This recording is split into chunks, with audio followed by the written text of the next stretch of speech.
Bună seara, doamnelor, bună seara, domnilor, sunt Marius Constantinescu. Astăzi, la Ediție limitată, vă întâlniți cu un personaj fascinant, flamboiant, o adevărată senzație în mediul online și unul dintre cele mai cunoscute nume în comerțul contemporan cu artă. Eu sunt Marius Constantinescu și astăzi vă invit să-l cunoașteți pe cel care stă în spatele platformei Period Portraits, Nick Cox.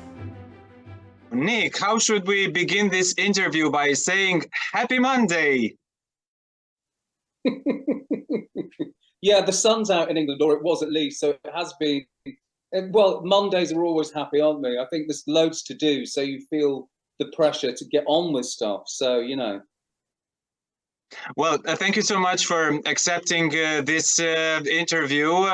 It's quite an important interview for me as we speak about culture, but we also speak about culture in today's terms, or today, as we all know, is all about being online. In a world where every follower is a win, you are a sensation, or I would say a cultural influencer. I salute that with all my reverence, but I was very curious, how did you find your voice in this endless ocean of the online?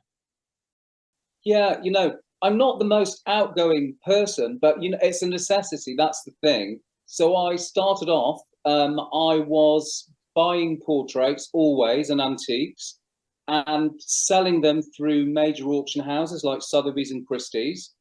And then the internet exploded.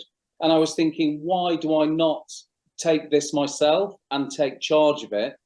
Because, you know, when you try to sell something through an auction, they give you a high estimate, then the painting arrives with them, the estimate is low, maybe they don't sell it. So you have to have responsibility for yourself to move things. So I just thought, you know, set up a website and the art will not sell itself. So position yourself in that moment to be able to get it out there and make a success. So it's necessity that's forced me, you know, into the mix of things. And I think timing was good for me because I was one of the first people that did it online and on Instagram. So in that respect, it's taken a long time and a steady build-up of always posting and creating, but I've got there, which is good. You know, you hear about being able to get followers, people buy them, people do all sorts of things, but with me, it's been organic, I suppose. Yeah. Well, you as the soul behind Period Portraits are a portrait in yourself. How much a polished and well-staged persona helps a business, even a cultural one? Yeah, I think it's important to show personality, particularly in the current climate where, you know, the world is saturated with people. On the other hand, I'm not that organized with it. It's quite spontaneous. So with the videos I do, for example, often I just get them together 10 minutes before I decide what I'm wearing, what I'm doing. It's very spontaneous. So nothing is really staged in a sense or created. It's snapshots of my life where I am at home, round the corner in the other portrait towers or whatever. So yes, it's crucial, but I was explaining actually the other day that work is life and life is work. So everything needs to fit together. And so in a sense, yeah, it's a persona, but it's me. And it's 24 hours a day, you know, always working, always creating.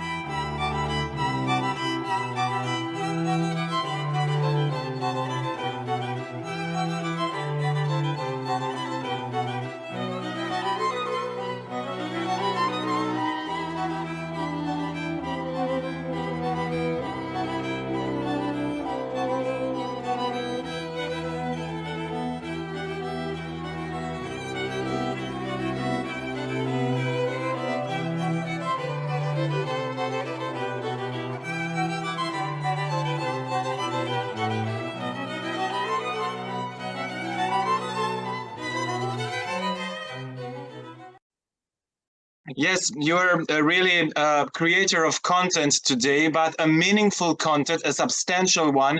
And this is to be lauded and applauded. Good job, Nick. I'm going to have a sip of tea, but thank you very much. Of course. Well, with you, it's also everything about style. Well, style can be groomed, can be faceted, can be augmented, but it has to have a kernel from which to grow. In your case, who do you think that planted this kernel of style? I don't know. I've always think about that because people ask me. I think it's just a natural thing. I was quite a precocious child. Could speak when I was really young, used to frighten people sitting in my pushchair and talking. So I was always able to communicate and I was very aware of the world around me. So I started to notice things, what I wanted to wear, where I wanted to be. I was always very aware of that. So, you know, nobody specifically later on in life, but I've always been engaged with my surroundings, I suppose, and noticing the details of stuff from an early age. I suppose that's the same with most creatives, maybe, I don't know. Well, talking about style, tell me a few things about the robe you're wearing today. It is, where did I get it from?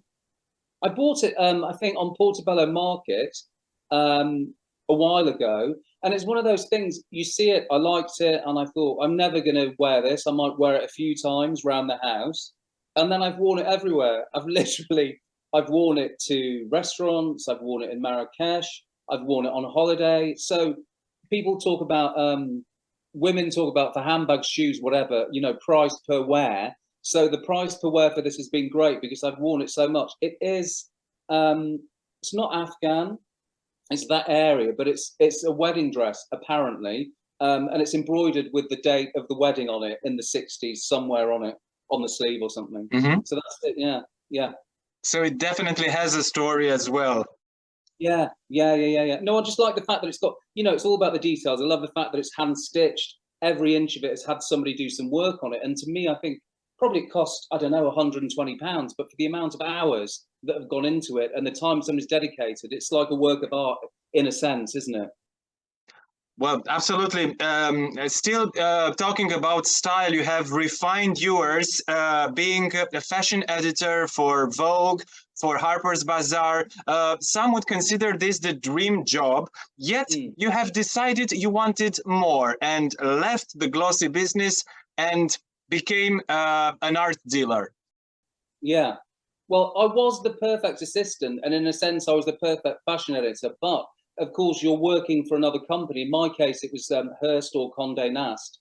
So you invest a lot of time, and fantastic to travel around the world and create amazing images, do cover stories, you know, organize, go to the fashion shows, take notes, decide what you want to shoot, request it, go down the Nile with Christian Louboutin, go with Mario Testino to Rio. All those things I've done, but actually, at the end of the day, you know, relying on yourself and being in charge of yourself and running your own business is a dream. And the fashion thing has changed so much. You talk about new media and the internet. The front row of fashion shows now is made up with fashion editors and influencers, bloggers. Totally. In a way, when I left, magazines I could feel were already going down and I wanted to get involved in the online world.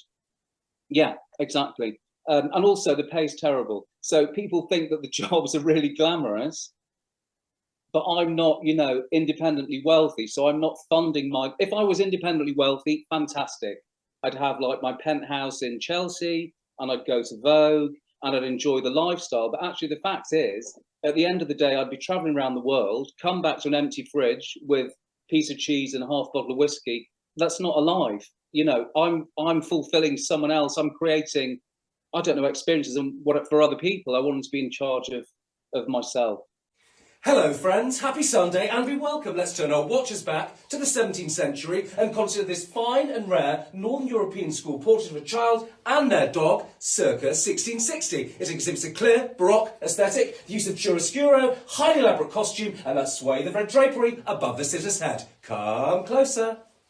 The elegant young sitter stands full length upon a terrace with a balustrade and landscape beyond. They wear a bodice and matching skirt made from shiny bound fabric that's been embellished with meandering line, echoing the shape of a stylized stem and flowers. They carry a voluminous jewel-encrusted hat and check out those shoes. During the 17th century, boys and girls wore very similar clothing. Both girls and boys wore skirts until boys were breeched, i.e. put into short trousers between the ages of 5 and 7. So this sitter is most likely a boy, despite wearing clothing that looks female to the modern eye. Their long and loose hair, facial expression and lack of female accessories such as pearls also seem to indicate a male sitter.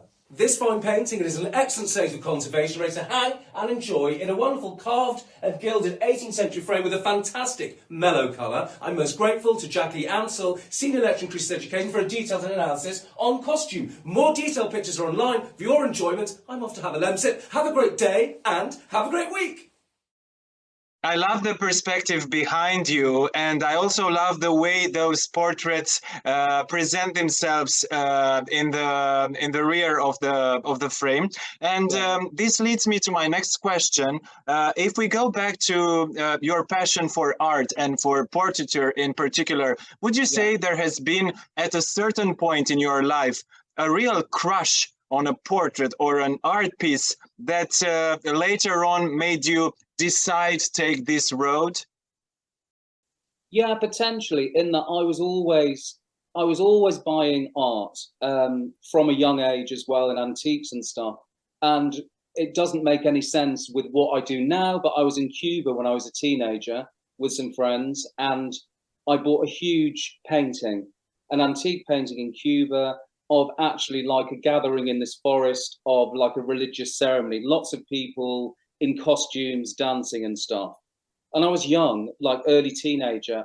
I got it to the airport with the wooden thing around it, and I realized, how am I going to take this back to England? So I had to get it taken off, rolled up in a tube, and all my friends were thinking, he's mad, we're buying rum, we're buying cigars, what are we buying? But so that's the first purchase. I haven't got it now, I sold it.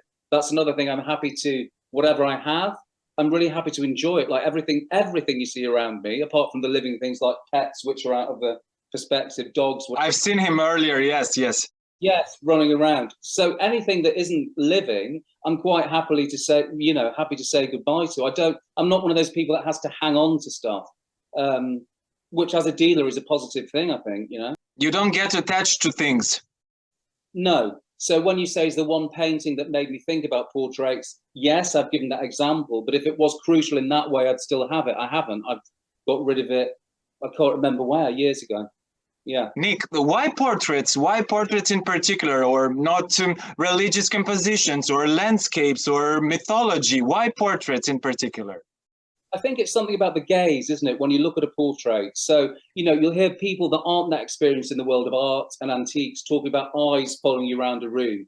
I think it's the most human of connections in a way. So you're born, you bond with your parents, you lock eyes with them. It's a crucial part of human interaction. And I love the fact that each portrait has a story, whether it's the costume, whether it's the individual, the sitter. There's so much to love. There's so much richness and depth within even the simplest portraits. And they're people, they're people that live real lives with real stories.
Cox a început ca editor de modă pentru Condé Nast UK. A lucrat la reviste precum Harper's Bazaar și Vogue Marea Britanie și a făcut înconjurul lumii alături de The Rich and the Famous.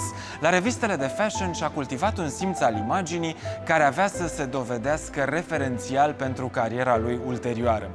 Pasiunea pentru portretistica secolelor al XVII-lea și al XVIII-lea și bogata rețea de conexiuni făurită pe timpul petrecut la Condé Nast l-au transformat pe Nick Cox într-unul dintre cei mai influenți negustori de artă de astăzi. Saturday fun. What's in my box? It's very well packed.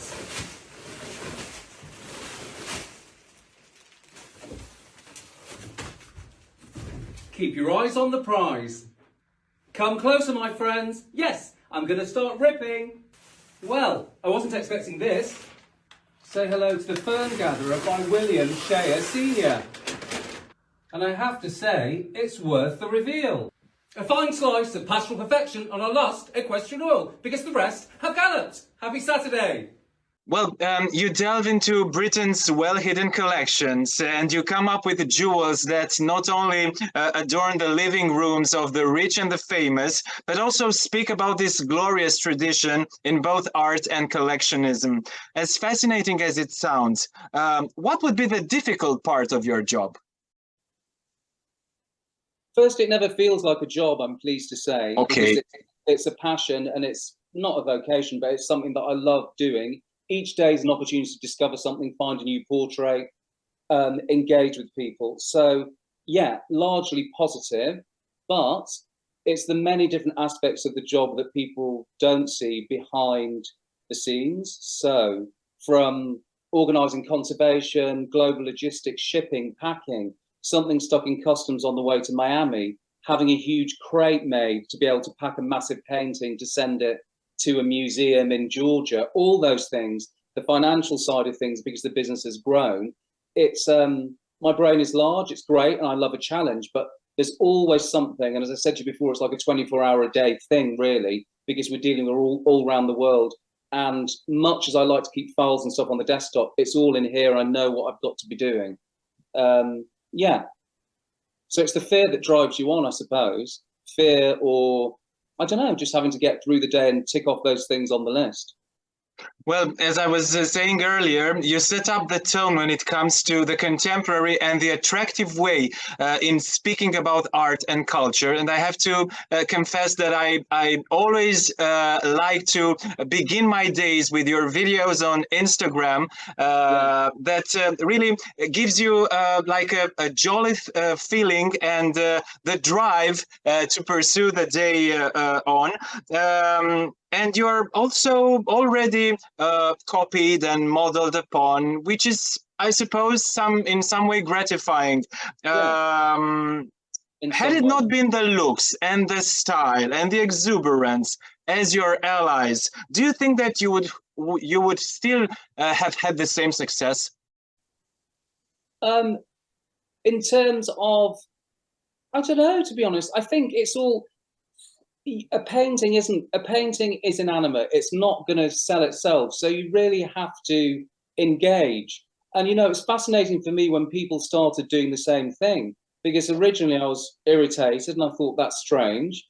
And then I thought, well, actually, as you say, it is kind of flattering. And then I saw what people did, but they didn't go as deep. So somebody will just stand in front of a painting and they'll say, hello, this is blah, blah, blah, thank you.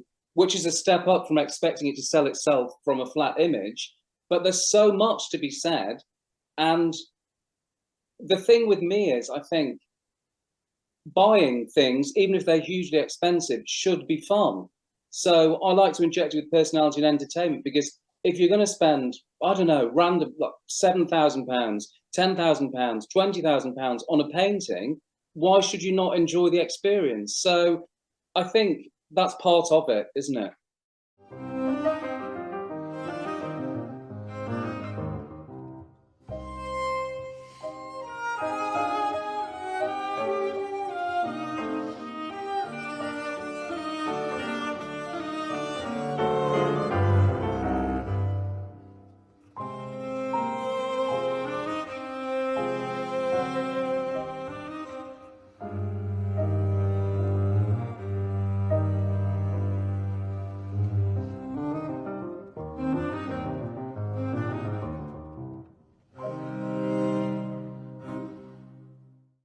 Well, beyond the fun, the colors, the glamour, the exuberance, the robes, a business remains a business. Yours is a profitable one?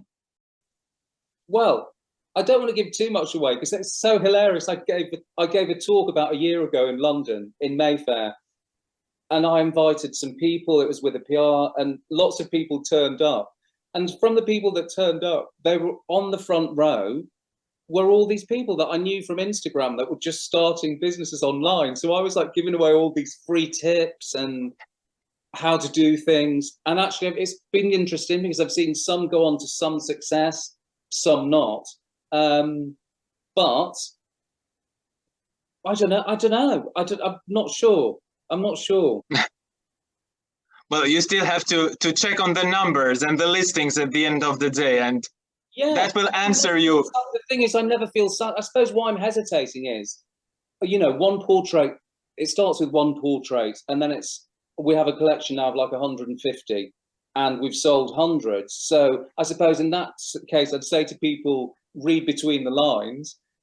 So it's good, but on the other hand, I'm never satisfied. I'm happy when something sells.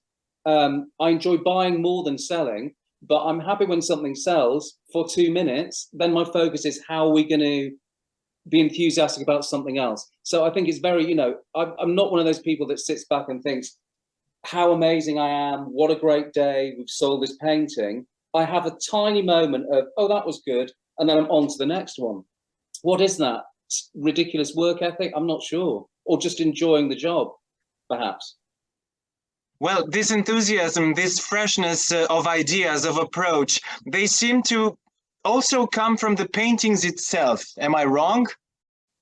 Yeah, well, I think I always choose paintings that are rich, as I said before, and decorative. Their characters, their personalities, there's costumes. So yeah, it's hard not to be infused when you have a new guest in your house. So every time a painting arrives, I unpack it. It's a new friend. I'm meeting a new friend. I get to know them about their history, their past, their clothing, everything. I say goodbye to them. Another friend arrives. So it's never boring. It's never flat. There's a lot of movement, activity, and different faces.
Nick Cox, personajul din spatele platformei Period Portraits, nu este singurul negustor de artă de astăzi care operează tranzacții impresionante.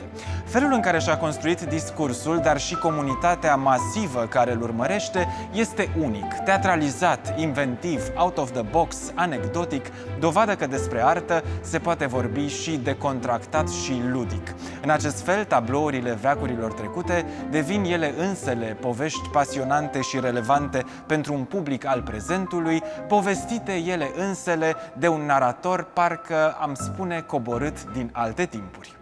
Hello, dear friends, and welcome to a sunny and saturated Sunday here at Portrait House in the shimmering company of this 18th century fresh-faced beauty that is Judith Marie's 1710 to 1743 in a fine oil-on-canvas portrait attributed to Enoch Seaman, 1694 to 1744 are his dates. Come closer.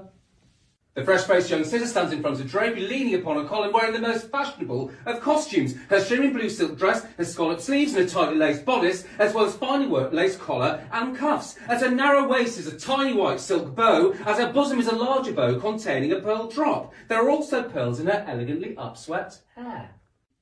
Sometimes portraits can feel like old friends, and in Judith's case, I know why. Enoch Seaman painted her on more than 2 occasions. I've sold a version of her in an orange dress. Alan Ramsey was bewitched and painted her full length as a goddess Diana. This version, an excellent state of conservation, and later leaves itself framed for your enjoyment. More detailed pictures online. Have a great day and have a great week.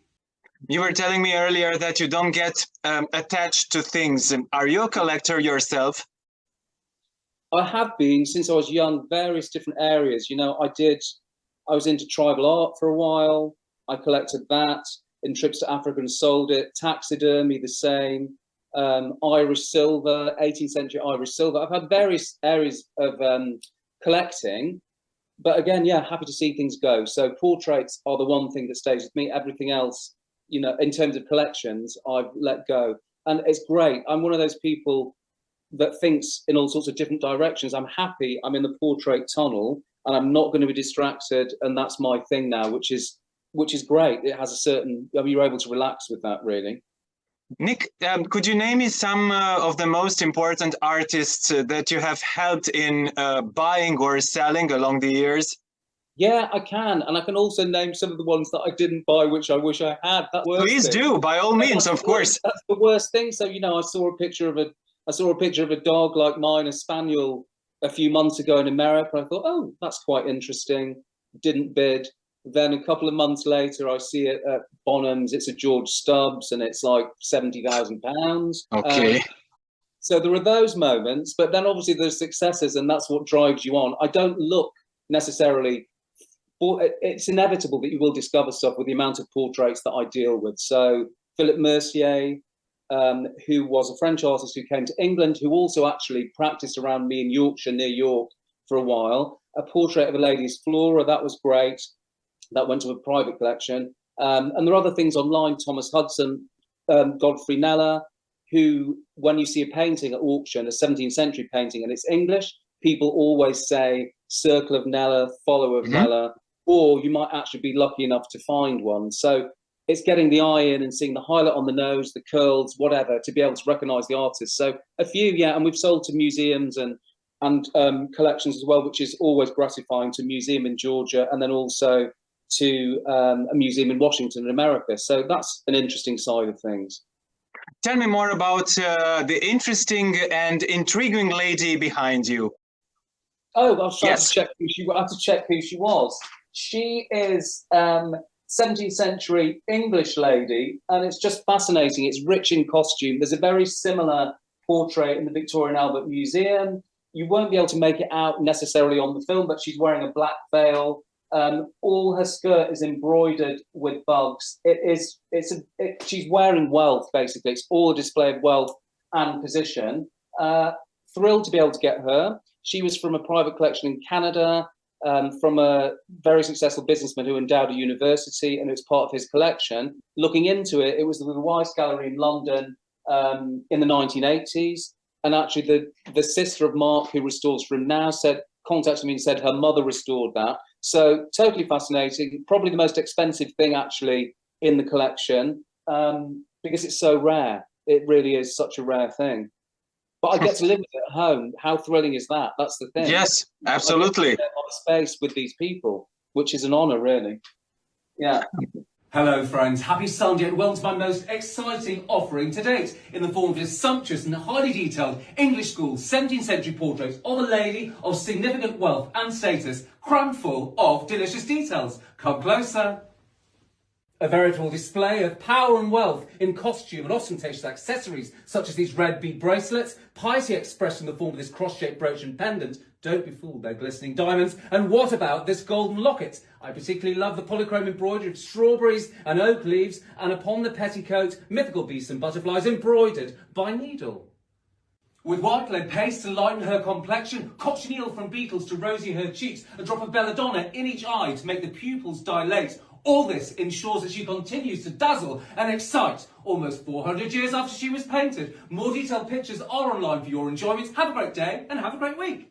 Well, as I was emphasizing earlier, and I'm not paying you a compliment, you set up the tone, and you also open a whole new world for many of us, a world full of wonders, a world that is so tempting to lose yourself inside it. And I was going to ask you, Nick, what does bring happiness in your life? All sorts of different things, but not the things that people might assume, like worldly possessions. Like, I don't know, some people are into collecting watches, jewelry, fast cars. I'm happy to drive a really old Land Rover from the early 1980s, which breaks down occasionally. That gives me a lot of joy. It's like having a relationship. It just literally, when it works, it's great, and it doesn't, I hate it to start with. So I love that. My father gave it to me. And, you know, family, friends, simple food, but also travel. I love to travel, and whenever I can. And during lockdown, that was difficult not to be able to do that. So I'm going to Rio in just after Christmas. So I'm going to Rio on a long extended trip, and then to Buzios. So I'll be away for like 3 weeks. And it's always difficult because I wanted to think about portraits, find portraits. It's not going to happen in Brazil. So maybe I'll be able to just lie on the beach with a cocktail and relax, hopefully.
Tell me, Nick, is there a pressure of celebrity, this gilded frame of being a successful and influential art dealer, also comes with a darker canvas within? I have to say that the people in art generally that I meet and liaise with are completely different to the people in fashion. And I know I hear so many stories about the art world. I should write a book actually at some point, but in terms of my experience, it's all been positive.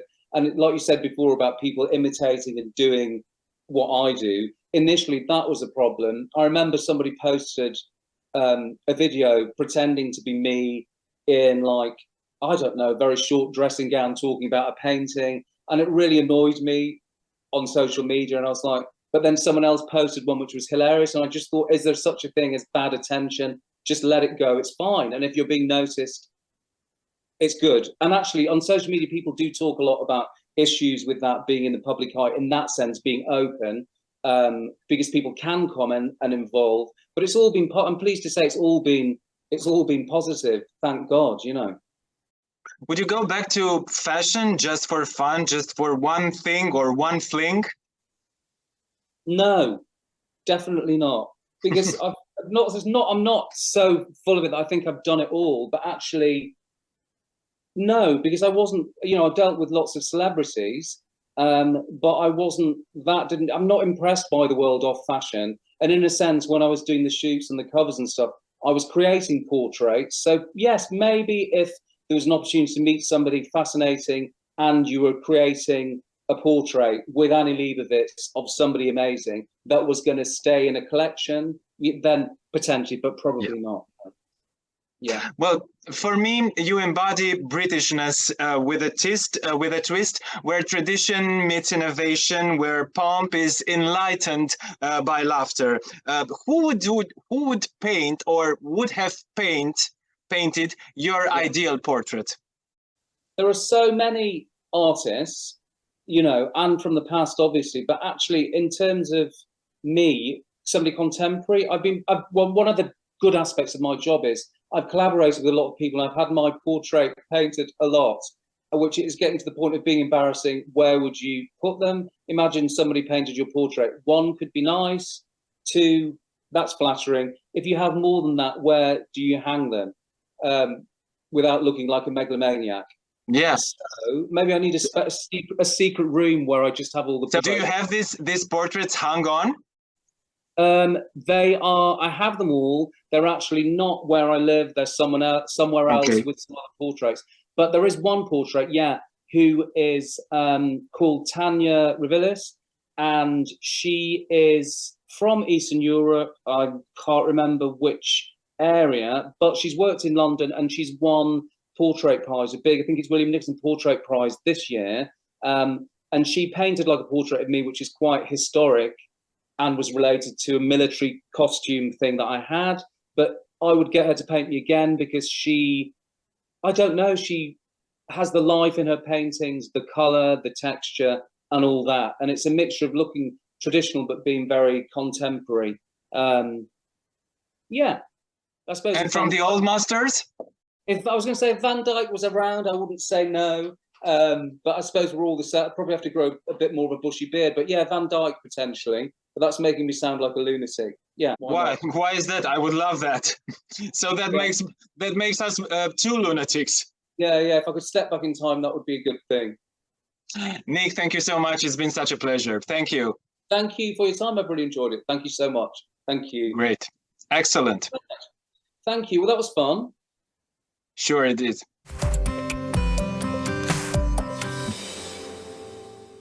Orice întâlnire cu Ion Marin este un adevărat privilegiu pentru că mă aduce mai aproape de un adevărat filozof al muzicii.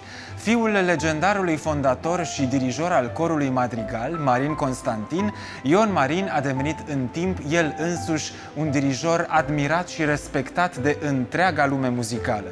A câștigat prestigiosul concurs internațional de dirijat de la Besançon din Franța, apoi a urmat confirmarea oferită de marile orchestre ale lumii, Royal Philharmonic Orchestra, Orchestrul Național de France, Scala sau NHK Tokyo. Deseori avem nevoie de un pic de distanță pentru a evalua lucrurile detașat și în felul acesta cumva mai lucid. Dumneavoastră aveți ambele perspective pentru că sunteți prezent în România mult și vedeți lucrurile inclusiv din interior, dar aveți și posibilitatea de a le vedea de undeva a vol d'oiseau, ceea ce vă asigură cu siguranță o perspectivă mai echilibrată. Dacă vorbim de viața culturală în momentul de față în România, evident cu pedala apăsată pe muzică, în ce fel vedeți lucrurile? Atunci când e vorba de importanța culturii, lucrurile nu vin niciodată din afară, nu vin de-a gata. La fiecare nivel lucrurile astea se fac și din interior către afară. Spuneam ceva mai devreme, sigur că Festivalul Ionescu este și a fost dintotdeauna, încă din anii regimului comunist, o oază a introspecției fiecărui om care a participat, a artiștilor și deopotriva publicului. Faptul că a rămas o oază și după 30 de ani de la căderea zidului Berlinului, ăsta este un lucru care efectiv ne poate face să reflectăm. Și nu cred că există cineva care să nu-și dea seama de importanța extraordinară a Festivalului Ionescu și de faptul că cu fiecare ediție Festivalul Ionescu schimbă România. Cultura României este, știu eu, punctul principal al cărții de vizită pe care țara își dorește să-l aibă în lume. Asta este o dimensiune a Festivalului Ionescu care mi se pare o evidență a efortului niciodată prea mare pe care România ar trebui să-l depună ca înainte de orice, înainte de descoperirea pietrei filozofale care să ne ajute să se multiplice sălile de concert cu ceea ce avem, dar Festivalul Ionescu să fie o prezență constantă și să fie un festival anual. S-a mai vorbit despre anualitatea eventuală a Festivalului Internațional George Enescu. Este o idee care primește în opoziție adesea argumente care țin de bugete, de programare, de infrastructură, inclusiv de necesitatea mereu adusă pe tapet a acestei noi săli de concerte, pe care nici nu o vom avea prea curând, sper că suntem cu toții de acord cu asta. Care credeți că sunt argumentele logistice în favoarea acestei frecvențe anuale a festivalului? Nevoia oamenilor de cultură, nevoia de schimbare a României, nevoia de trezire a conștiinței internaționale legată de faptul că momentele de excepție ale culturii românești și Festivalul Ionescu este dintotdeauna un moment de excepție al culturii românești, a fost dintotdeauna, nu se întâmplă într-o formă de heirup, ci este o prezență constantă. În felul ăsta nu e un, cum să vă spun eu, e trecerea, dacă vreți, dar într-un sens profund, de la eveniment la normalitate de cel mai înalt nivel. Ar mai putea festivalul să fie la fel de impresionant o dată pe an în loc de o dată la 2? Depinde ce numiți impresionant. Sigur că 3 săptămâni cu cei mai mari artiști ai lumii. Peste 3 săptămâni, iată, anul acesta. Fără îndoială, au fost și ediții care au fost mai lungi. Cum și următoarea se anunță a fi mai lungă. Nu cred că de prea bine va suferi cineva. Dacă festivalul, cum să vă spun eu, exprimă în această dimensiune extraordinară și o anumită foame de cultură în România și în străinătate și este sold out, ca întotdeauna, eu sunt absolut convins că poate fi sold out în fiecare an. În plus, știți, scopul Festivalului Ionescu, dincolo de interpretarea efectivă a muzicii enesciene, este de a arăta la nivel european ceea ce însemna spiritul lui George Enescu. Aduceți-vă aminte că George Enescu aduce în anii 30 la București câțiva dintre mari interpreți. Și nu sunt percepuți în momentul ăla. Există cronici ale celei de la Vrancea legată de o sinfonie a noua de Dvorak care i s-a părut foarte lungă. Dar atunci vin la București de la Claudio Arau, la Artur Rubinstein și la Herbert von Karajan. Enescu îi invita la București. Ăsta este spiritul lui George Enescu. Îi invita cum se putea. Nu era sala Ateneului în momentul la care se lucra. Au avut concerte la ceea ce se numea sala Aro, la Patria. Ei bine, dar ei veneau. Scena culturală românească este un teritoriu care este parcurs de mari artiști ai lumii în fiecare moment. Ăsta este, de fapt, hiatusul referitor la diferența între oaza festivalului George Enescu și cotidianitatea care se află la foarte mare distanță. Ați spus-o dumneavoastră. Doamnelor, domnilor, ediția limitată de astăzi se închide aici. Sunt Marius Constantinescu, trăiți nelimitat!